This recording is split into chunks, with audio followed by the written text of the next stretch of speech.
I'm so excited to introduce Kellylyn McLaughlin. Kellylyn is a veteran in the trucking industry with over 9 years of driving truck. She's a thought leader, a driver activist, and Kellylyn has served as a driver ambassador for the Women in Trucking Association and as an advisory council member to Truckers Against Trafficking.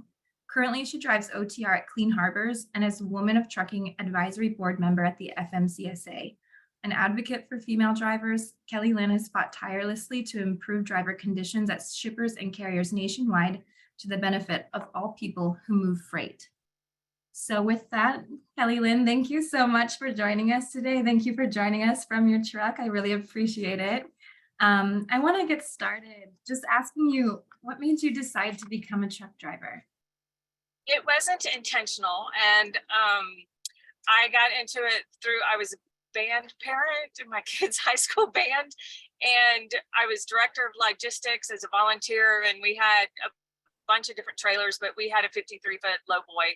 And the first time I got a ride in it, I was like, gee, I wish I could do this. And the dad volunteer driver said, really powerful words, which is, you can do it. And I thought about it, and I didn't want to be old and telling my daughters that, gee, I wish I had tried that. I'd given it a go. So I did it. I found out that I loved it and that I could be good at it. I needed a lot of improvement, let me tell you. I still haven't had my perfect day.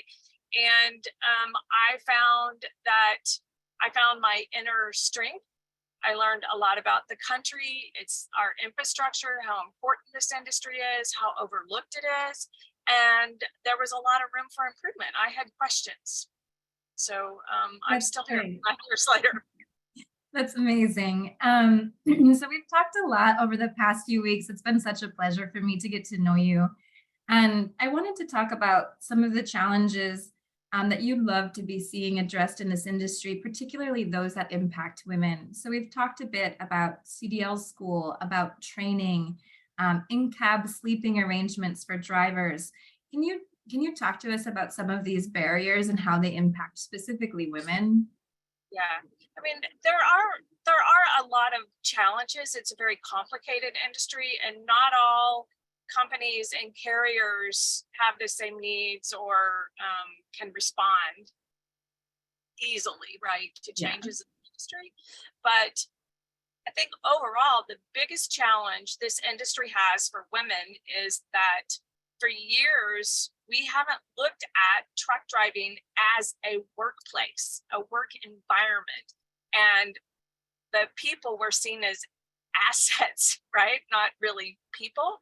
And so there were many practices that have gone on and are still continuing to happen in this industry that don't happen in other industries, because as a workforce in a work environment, most employees have protections and limits on how much they can work, and behavior expectations and that kind of thing. So I think once you agree that that is an issue, because it's come up over and over and over again for women, that they don't feel safe at certain times in this industry.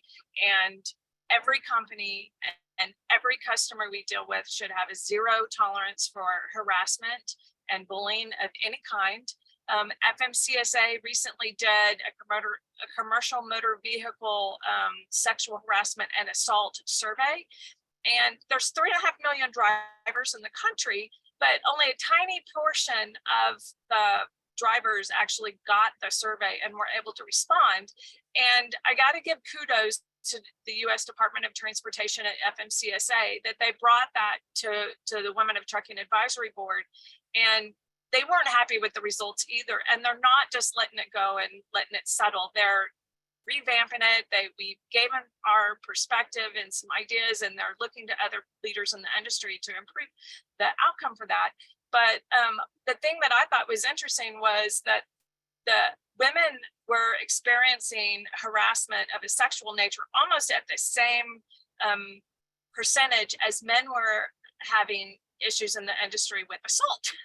So safety is an issue, really, not just for women and for men, but women perceive it, I think, take it a little bit more to heart and probably exit the industry earlier than men, when they encounter that. So I think we need to be clear about, standards, working environment standards for women. We also need to take a look at CDL school, because I recently, for Women in Trucking, was asked to participate in evaluating and found scholarship applications from the Women in Trucking Foundation. So these were all applicants. And what I noticed, and I've got almost 100 applicants I reviewed in 3 different categories, is that they were looking for money for CDL school. The majority were caregivers, either for children or for adults as well. And it was a challenge for them to not only find the funding, but also to find schools that could fit into their lifestyle. So most schools are full-time. They cost between $8,000 and $5,000, and you almost have to quit your job in order to be able to go and get retrained and new skills to enter into the industry. And at the Women of Trucking Advisory Board, that's one of the things that we're looking at as well.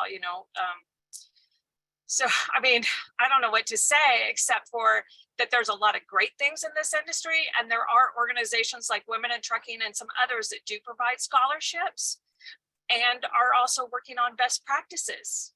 Yeah. So there's hope here, but I think we need to elevate everybody in the industry and challenge other people in the industry and companies and carriers as well to do a better job.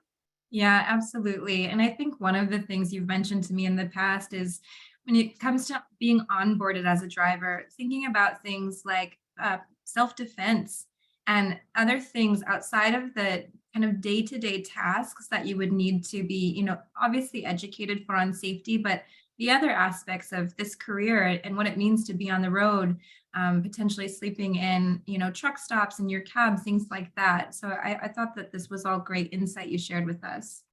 Yeah, and since you mentioned onboarding, that's one of my, sorry, I just noticed this is like dangling in the way.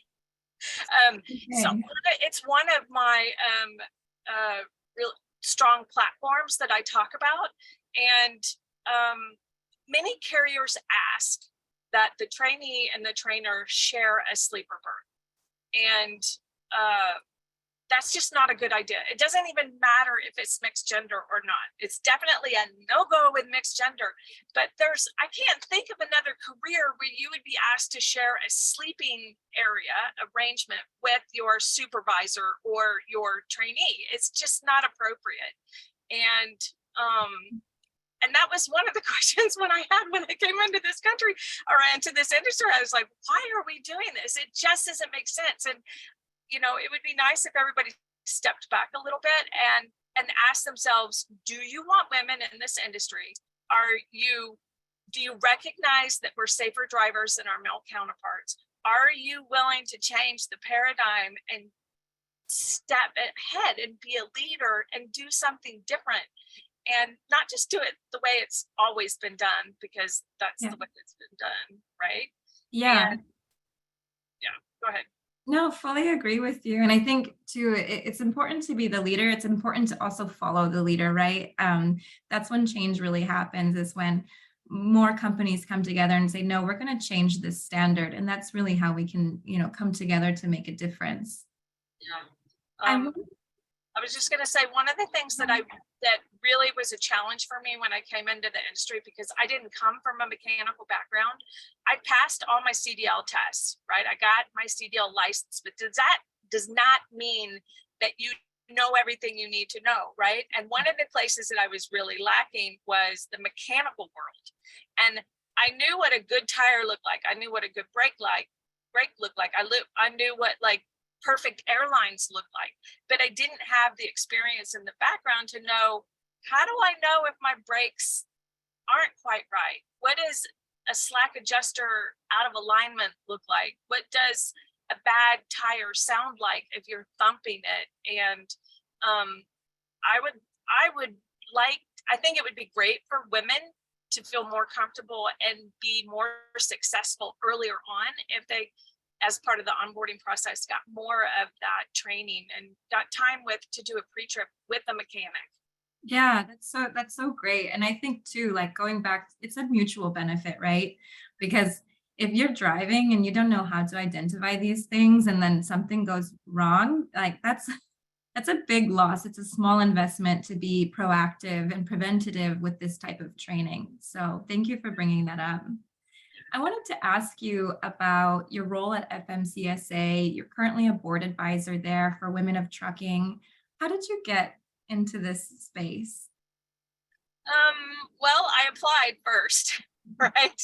So even though I had like that inner self-doubt that we all get sometimes thinking maybe I'm not good enough, I really felt strongly that I wanted to I want to work in this industry and leave it better than I left it. And I have a quote, and it's from President Zelensky from Ukraine. And he says that all of our tomorrows and all of the tomorrows of our children and grandchildren depend on our todays. And it really resonated with me. And I wish more people felt like today was so important that we have to do a really good job today because it makes a difference later on. And I also have to give a shout out to my first carrier that I worked with, which is Schneider, because they had so many smart people there, and I've had so many great mentors, and they have an open door policy, allowed me to ask questions. I talked to everybody from, like the cleaner in the bathroom to the CEO of the company. I talked to mechanics and accountants and engineers and planners and customer service, and it really helped me be a better spokesperson for the industry and for women in the industry because I was able to gather this big picture. And I was also kind of driven to get involved both at my state, my local, my regional level. And I joined professional organizations like Women in Trucking. There's no professional organization for just drivers. There's 3.5 million. No driver professional association. Maybe one of these days I'll start one, but I'm kind of busy where I'm at right now. But it was really hard to find where to go to develop professionally. So it's been a lot of hard work, but mentors have been key, I think, for me. Yeah. Which probably leads into one of your other talking points about mentoring women that are coming into the industry and how that is a great tool for success for women. Yeah, definitely. And we'll definitely move on to that when we talk with Katie from UPS. I do want to ask you one more question about the FMCA advisory board. Can you just tell us a little bit about the purpose of this advisory board and what impact you're trying to make in the industry? Right. So it's a 2-year commitment. It was chartered and it has 16 women in it from a diverse selection of branches of the industry. It includes bus, rail, drivers, leaders, social media, and it's a great honor, but even more than an honor, it's a huge responsibility because FMCSA and the U.S. Department of Transportation is listening. They have identified issues within the industry, and they want to increase the number of women in the industry, and they want to be able to address the barriers and support women at the same time. And so they're asking us to tackle different challenges and questions. And the first task we had was to share ideas and challenges within the safety arena. And this last one was, what kind of barriers are there in the industry for women that